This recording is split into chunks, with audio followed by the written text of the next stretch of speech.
शुक्लाम्बरधरं विष्णुं शशिवर्णं चतुर्भुजं प्रसन्नवदनं ध्यायेत् सर्वविघ्नोपशान्तये।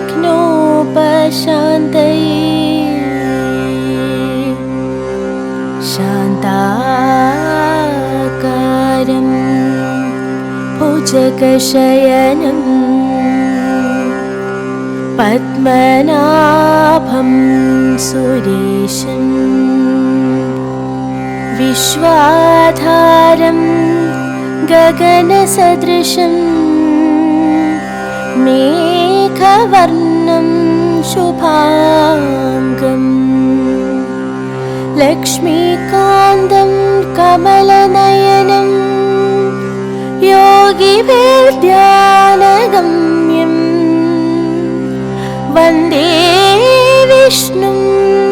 भवभयहरं सर्वलोकैकनाथम्। यस्य स्मरणमात्रेण जन्मसंसारबन्धनात् विमुच्यते। नमस्तस्मै विष्णवे प्रभविष्णवे। नमः समस्तभूतानाम् आदिभूताय भूभृते अनेकरूपरूपाय विष्णवे प्रभविष्णवे। ॐ नमो विष्णवे प्रभविष्णवे। ॐ नमो भगवते वासुदेवाय। विश्वं विष्णुर्वषट्कारो भूतभव्यभवत्प्रभो भूतकृद्भूतभृद्भावो भूतात्मा भूतभावनाः भूतात्मा परमात्मा च मुक्तानां परमागति अव्ययपुरुषः साक्षी क्षेत्रज्ञोऽक्षर एव च योगो योगविदां नेता प्रधानपुरुषेश्वरः नारसिंहवपुः श्रीमान् केशवपुरुषोत्तमः सर्वशर्वशिवस्थाणुर्भूतादिर्निधिरव्ययः सम्भवो भावनो भर्ता प्रभव प्रभुरीश्वरः स्वयंभू शम्भुरादित्य पुष्कराक्षो महास्वनः अनादिनिधनो धाता विधाता धातुरुत्तमः अप्रमेयो हृषीकेश पद्मनाभो वरप्रभुः विश्वकर्मा मनुस्त्वष्टा स्थविष्ठस्थविरो ध्रुवः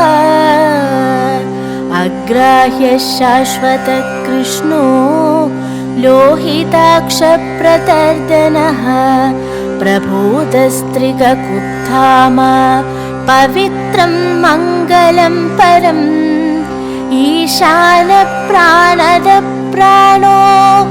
ज्येष्ठश्रेष्ठ प्रजापतिः हिरण्यगर्भो भूगर्भो माधवो मधुसूदनः ईश्वरो विक्रमी धन्वी मेधावी विक्रमक्रमः अनुत्तमो दुराधर्ष कृतज्ञकृतिरात्मवान् सुरेश शरणं शर्म विश्वरेता प्रजाभवः अहः संवत्सरो व्याल प्रत्यय सर्वदर्शनः अज सर्वेश्वर सिद्ध सिद्धि सर्वादिरच्युतः वृषाकपिरमे आत्मा सर्वयोगविनिसृतः वसुर्वसुमना सत्य समात्मा संमितः समः अमोघ पुण्डरीकाक्षो वृषकर्मा वृषाकृतिः रुद्रो बहुशिरा बभ्रुर्विश्वयोनिषु चिश्रवाः अमृतशाश्वतस्थाणुर्वरारोहो महातपाः सर्वगः सर्वविद्भानुर्विश्वक्सेनो जनार्दना वेदो वेदविदव्यङ्गो वेदाङ्गो वेदवित्कविः लोकाध्यक्षसुराध्यक्षो धर्माध्यक्षकृताकृतः चतुरात्मा चतुर्व्यूहश्चतुर्दंष्ट्रश्चतुर्भुजः भ्राजिष्णुर्भोजनं भोक्ता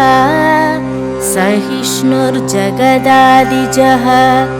अनघो विजयो जेता विश्वयोनि पुनर्वसुः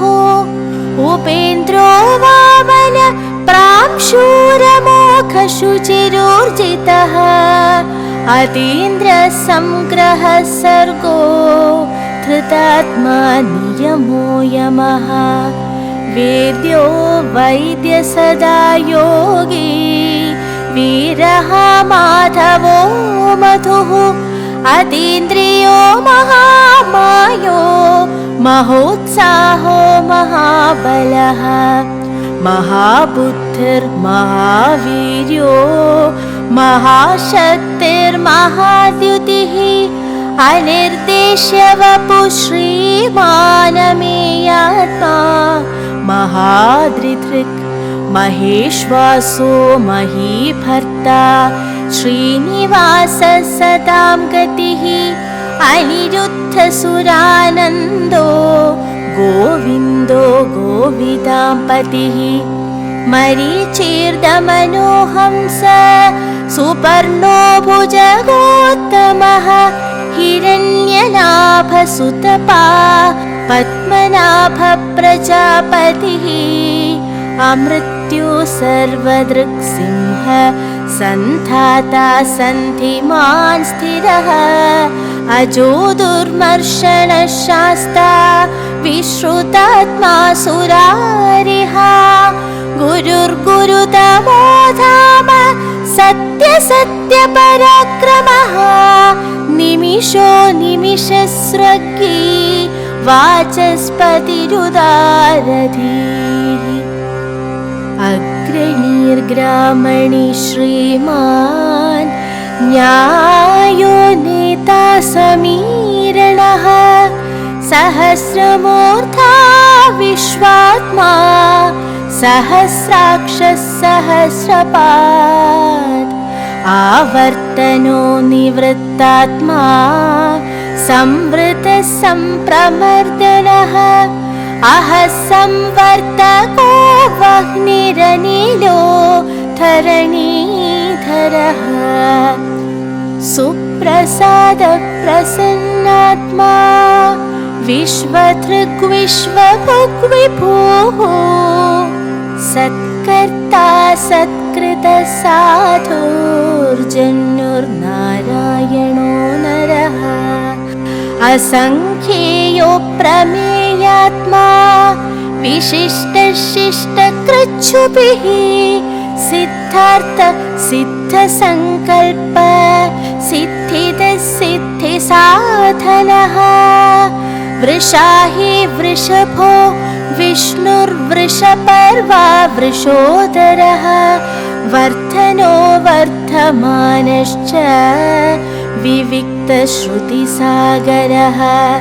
सुभुजो दुर्धरो वाग्मी महेन्द्रो वसुदो वसुः नैकरूपो बृहद्रूप शिपिविष्टप्रकाशनः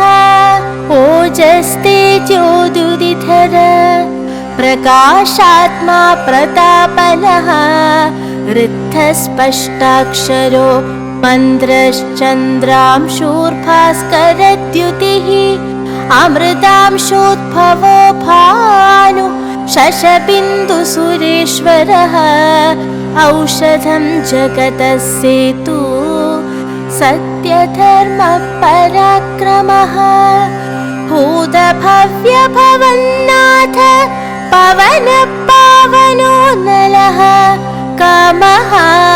कामकृत्कान्त कामप्रदप्रभुः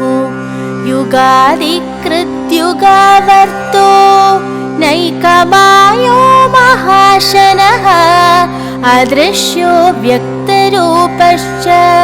सहस्रजिदनन्दजित् इष्टो विशिष्टशिष्टेष्ट शिखण्डी नहुषो वृषः क्रोधः क्रोधकृत्कर्ता विश्वबाहुर्महीधरः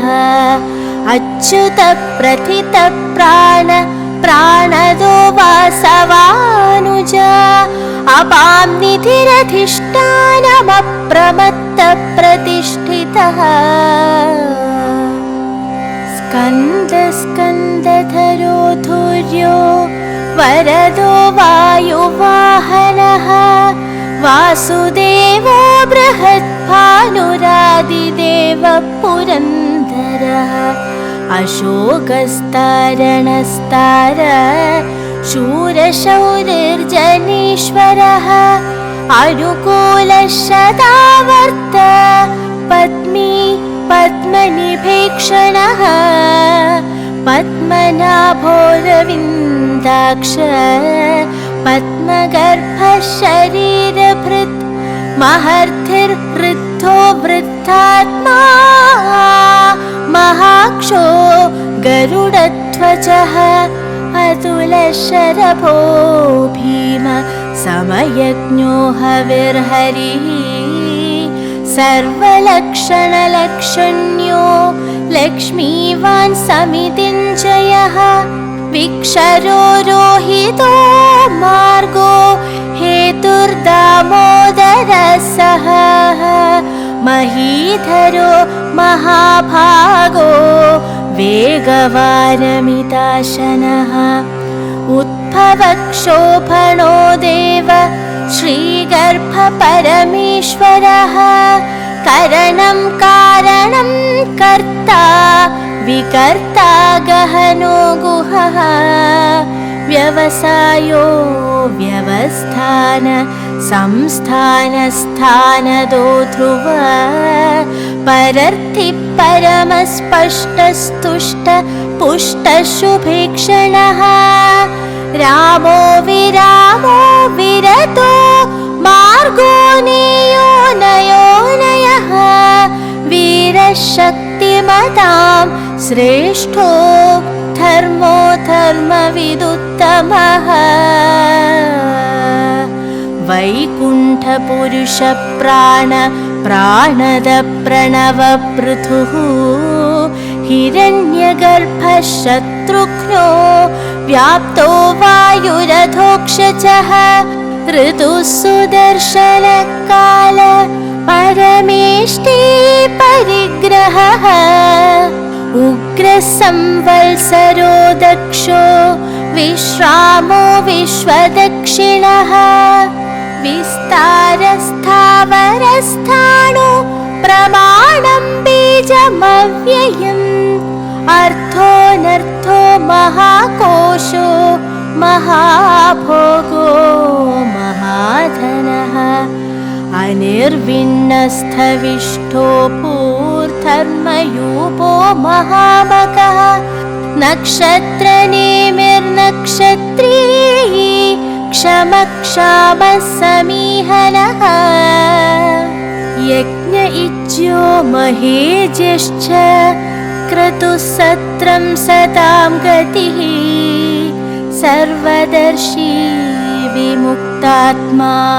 सर्वज्ञो ज्ञानमुत्तमः पुरुषोत्तमम् सुव्रतः सुमुखः सूक्ष्म सुघोषः सुखदः सुहृत् मनोहरो जितक्रोधो वीरबाहुर्विदारणः स्वापनः स्ववशो व्यापी नैकात्मा नैककर्मकृत् वल्सरो वल्सलो वल्सी रत्नगर्भो धनीश्वरः धर्मगुप्धर्मकृद्धर्मी सदसत्क्षरमक्षरम् अविज्ञाता सहस्रांशुर्विधाता कृतलक्षणः गभस्तिनेमि सत्त्वस्थ सिंहो भूतमहेश्वरः आदिदेवो महादेवो देवेशो देवभृद्गुरुः उत्तरो गोपतिर्गोप्ता ज्ञानगम्यः पुरातनः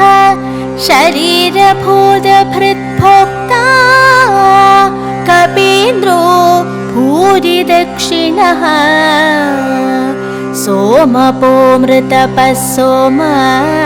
पुरुचित्पुरुषत्तमः विनयो जय सत्यसन्धो दाशार्हः सात्वतान्वतिः जीवो विनयिता साक्षी मुकुन्दोमितविक्रमः अम्भो निधिरनन्दात्मा महोदधिशयोऽन्तकः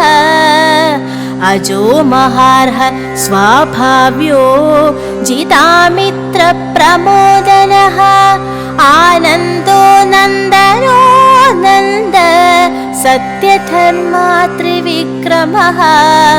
महर्षि कपिलाचार्य कृतज्ञो मेदिनीपतिः त्रिपदस्त्रिदशाध्यक्षो महाशृङ्ग कृतान्तकृत् महावराहो गोविन्द सुषेणकनकाङ्गदी गुह्यो गभीरो गहनो गुप्तश्चक्रगदाधरः वेधास्वाङ्गोजितकृष्णो दृढः सङ्घर्षणोच्युतः वरुणो वारुणो वृक्ष पुष्कराक्षो महामनाः भगवान् भगहानन्दी वनमाली हलायुध आदित्यो ज्योतिरादित्य सहिष्णुर्गतिसत्तमः सुधन्वा खण्डपरशुर्दारुणो द्रविणप्रदः दिवस्पृक् सर्वदृग्व्यासो वाचस्पतिरयोनिजः त्रसाम सामगः साम निर्वाणं भेषजं भिषक् सन्न्यासकृच्छमशान्तो निष्ठा शान्तिपरायणम् शुभाङ्गः शान्तिदस्रष्टा कुमुदकुवलेशयः गोहितो गोपतिर्गोप्ता वृषभाक्षो वृषप्रियः अनिवर्ति निवृत्तात्मा संक्षिप्ताक्षेमकृच्छिवः श्रीवत्सवक्षा श्रीवासा श्रीपति श्रीमताम्बरः श्रीधर श्रीश श्रीनिवास श्रीनिधि श्रीविभावनः श्रीधर श्रीकर श्रेय श्रीमां लोकत्रयाश्रयः स्वक्षस्वङ्गशतानन्दो नन्दिर्ज्योतिर्गणेश्वरः विजितात्मा विधेयात्मा सत्कीर्तिश्चिन्न संशयः उदीर्णः सर्वदश्चक्षुरनीश शाश्वतस्थिरः भूषयो भूषणो भूतिर्विशोकशोकनाशनः अर्चिष्मानर्चितकुम्भो विशुद्धात्मा विशोधनः अनिरुद्धो प्रतिरथ प्रद्युम्नोमितविक्रमः कालनेमिनिहा वीर शौरी शूरजनेश्वरः त्रिलोकात्मा त्रिलोकेश केशव केशिहा हरिः कामदेव कामपाल कामीकान्तकृतागमः अनिर्देश्य वपुर्विष्णुर्वीरो नन्दो धनञ्जयः ब्रह्मण्यो ब्रह्मकृत् ब्रह्मा ब्रह्म ब्रह्म विवर्धनः ब्रह्मविद् ब्राह्मणो ब्रह्मी ब्रह्मज्ञो ब्राह्मणप्रियः महाक्रमो महाकर्मा महातेजा महोरगः महाक्रतुर्महायज्वा महायज्ञो महाहविः स्तव्यस्तव प्रियस्तोत्रम् स्तुतिस्तोतारणप्रियः पूर्णपूरयिता पुण्यकीर्तिरनामयः मनोजवस्तीर्थकरो वसुरेता वसुप्रदः वसुप्रदो वासुदेवो वसुर्वसुमनाहविः सद्गतिः सत्कृतिः सत्ता सद्भूतिः सत्परायणः शूरसेनो यदुश्रेष्ठः सन्निवासासुयामुनः भूतावासो वासुदेव सर्वासु निलयो नलः दर्पः दर्पदो दृप्तो दुर्धरोधा पराजितः विश्वमूर्तिर्महामूर्तिर्दीप्तमूर्तिरमूर्तिमान् अनेकमूर्तिरव्यक्त शतमूर्तिः शताननः एकोनैकसवक्किं यत्तत्पदमनुत्तमम् लोकबन्धुर्लोकनाथो माधवो भक्तवत्सलः सुवर्णवर्णो हेमाङ्गो वराङ्गश्चन्दनाङ्गदी वीरः विषमशून्यो कृताशीरचलश्चलः अमानीमानदो मान्यो लोकस्वामी त्रिलोकधृक् सुमेधा मेधजो धन्य सत्यमेधाधराधरः तेजो वृषोद्युदिधर सर्वशस्त्रभृताम्बरः प्रग्रहो निग्रहो व्यग्रो नैकशृङ्गो गदाग्रज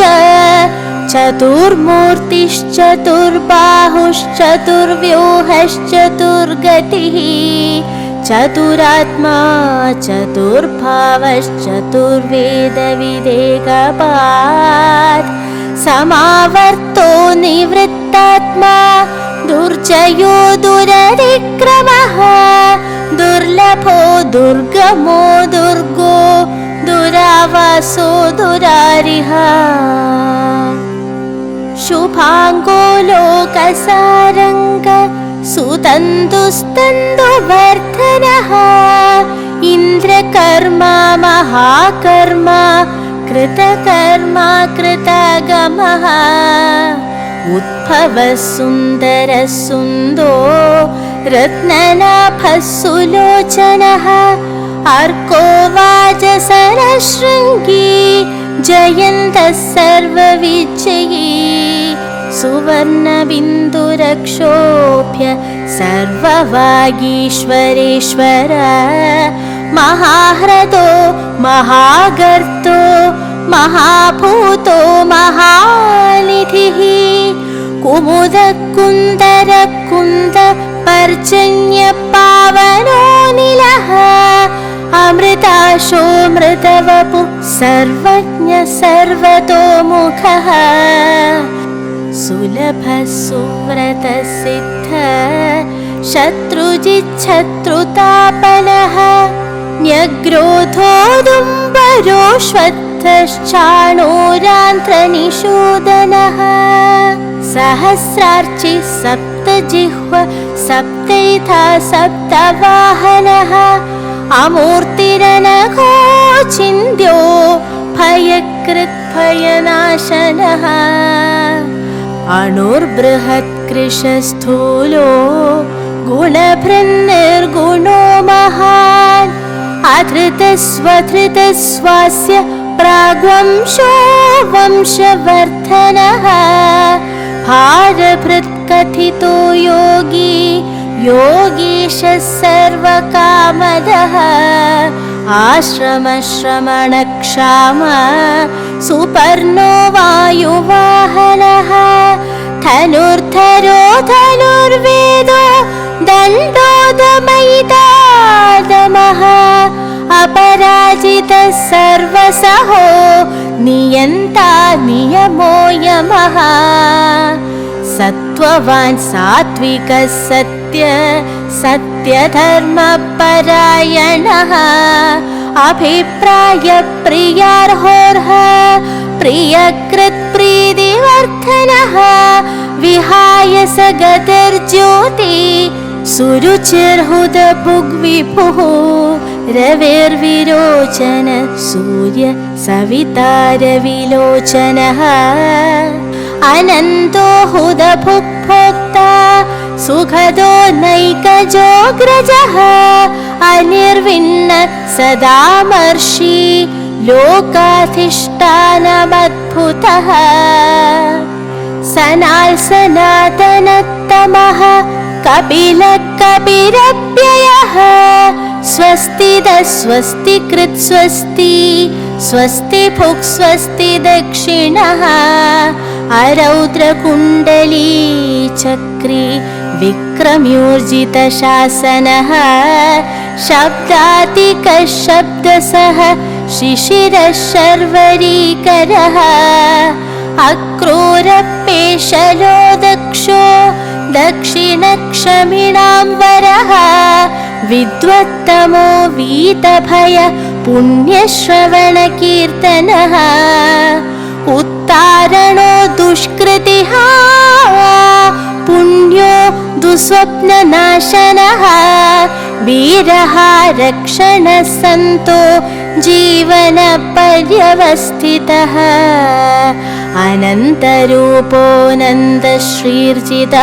अनन्तरूपोऽनन्दश्रीर्जितमन्युर्भयापः चतुरश्रो गभीरात्मा विदिशो व्यादिशो दिशः अनादिर्भूर्भुवो लक्ष्मी सुवीरो रुचिराङ्गदः जननो जनजन्मादिर्भीमो भीमपराक्रमः आधारनिलयो धाता पुष्पहासप्रजागरः ऊर्ध्वगः सत्पथाचार प्राणद प्रणवपणः प्रमाणं प्राणनिलय प्राणभृत् प्राणजीवनः तत्त्वं तत्त्वविदेकात्मा जन्म मृत्युजरादिकः भूर्भुवः स्वस्तरुस्तार सविता प्रपितामहः यज्ञो यज्ञपतिर्यज्वा यज्ञाङ्गो यज्ञवाहनः यज्ञभृत् यज्ञकृत् यज्ञी यज्ञभुक् यज्ञसाधनः यज्ञान्तकृत् यज्ञगुह्यमन्नमन्नादयेव च आत्मयोनि स्वयं जातो वैखानसावगायनः देवकी नन्दन स्रष्टा क्षितीशपापनाशनः शङ्खभृन्नन्दयी चक्री शार्ङ्गधन्वागदाधरः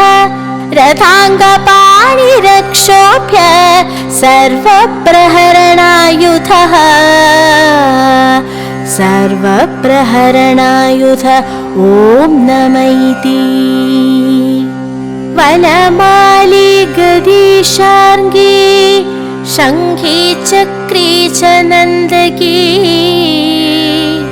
श्रीमान्नारायणो विष्णुर्वासुदेवोऽभिरक्षतु